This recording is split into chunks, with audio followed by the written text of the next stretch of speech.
Willkommen. Willkommen.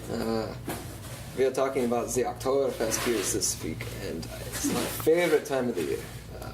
Some beers that you can sit down, enjoy, imbibe, a little bit of roasty, toasty flavor. Throw on a sweater. Oh, throw on a hoodie and some shorts, and you're golden. Oh, I can't wait. It's mid-September-ish, and Oktoberfest is probably full speed now and over in Germany, but I think in Tulsa it's not another month away. Right. But we're going to share with you some of ones we can proudly drink here in Oklahoma, to say the least. Got some classic imports and then our craft offerings. So my favorite brand, we don't really have the Hockershore Oktoberfest, the original Oktoberfest beer, but this is the next best thing, their Munich Gold. It's just going to be a nice, crisp, clear, easy drinking lager. Yeah. I don't know what else to say about it, but it's going to go down smooth, about 5.5%. Very tasty. Yeah, and then its brother next to it, Warsteiner, the classic Bavarian flag on the label. Another 5.5 to 6% beer, and very clean, easy drinking lager. Yeah. The fest style. Yeah. We'll get into all the Marzen, Vienna Lager, Fest type stuff beers in a minute. And moving on, we have our kind of our special of the week. It's limited edition mug and can set from Paulaner, Paulaner Munchen. Really great Oktoberfest Wisen. Yeah. And this mug is heavy duty. You could take somebody out with that. Yeah. Or you could buy a few and have your own stein hoisting contest. Yeah. It's a great, obviously quaffable beer that they're going to give you a mug to chug it down in. Yeah, Paulaner's been around for quite some time, just like these others, from the 1400s to the 1700s. Germany does lagers well with the Reinheitsgebot. You can only do so much. And with lagering in the caves over there, like they did in Bavaria, it was the drink of choice. So these three here are going to be some of the biggest ones you want to come after here at the beer garden. So for the craft side of things, Sam Adams does a lot of beer, but I can't think of another craft that we can easily get that really does it well, and time again.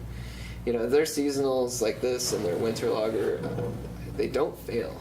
Yeah. And it's just it's going to be, so with these they're going to have a lighter body color, more gold. Right. These American style tend to go more to the darker copper amber colors. Not that these won't, not that the imports don't, but you're seeing more of the Marzen style, the Vienna lagers and deeper tones in the Americanized.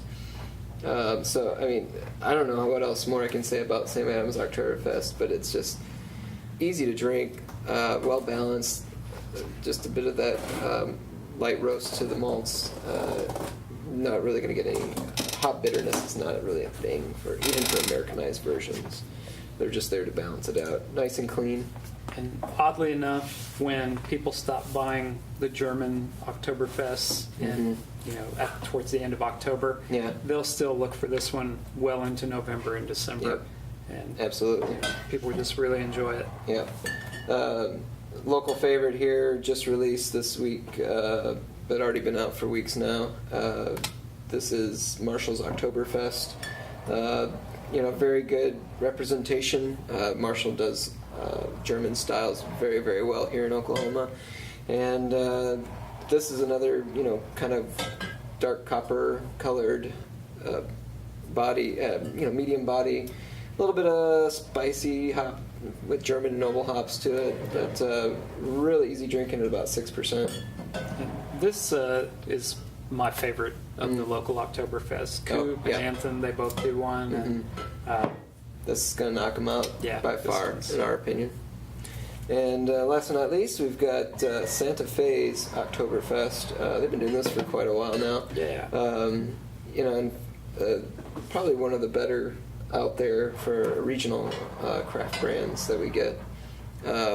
one that didn't make the cut because we don't have it quite in yet is Left Hand's Oktoberfest. I'm going to add them in there as by this time, it's going to be everywhere. Please do pick that up. That, aside from Marshall, is probably the best Oktoberfest craft you'll ever get from Left Hand. I don't know why. It's so well balanced. It's got a good bready maltiness to it. I know buddies of mine that just buy kegs of it at a time for their home. So that's, not to overshadow any of these others, but with the craft brands, they're going to come in at about 6%. Shouldn't be anything more than that, but one thing I do like about Santa Fe's is their tagline: beer, sausage, polka, repeat. I would say for Tulsa, beer, sausage, chicken dance, repeat, because we did invent the chicken dance name here. So go look that history up if you can. And so that's been our 6-pack of the week. We've got some lovely Oktoberfest type beers here for you. And your small batch word of the week is Marzen. So Marzen means March in German, and a lot of the beers were brewed in March because they weren't allowed to brew in the summer because you'd have wild yeast and bacteria. And just the heat in general. Exactly, taints your beer. So Marzens are going to kind of encompass a lot of these style of beers with Munich malts, basically. Going to get a caramel sweetness to it, but balanced well with the bitterness of some German noble hops. So that's been your small batch word, Marzen. Marzen. And for Elemental Craft, I've been Brian of beersok.com. Come shop us 24/7 for shirts, hats, stickers, all kinds of fun stuff. Craft beer related. Go to oklahomacraftbeer.com. You'll find these videos, blog, and podcast. Please subscribe below if you can. We'd love to have you guys watch us every week. Also comment below what you liked, didn't like, if you have any suggestions for future shows or words of the week that you want to learn more about. If you send us one of those, we'll send you some swag. Sweet.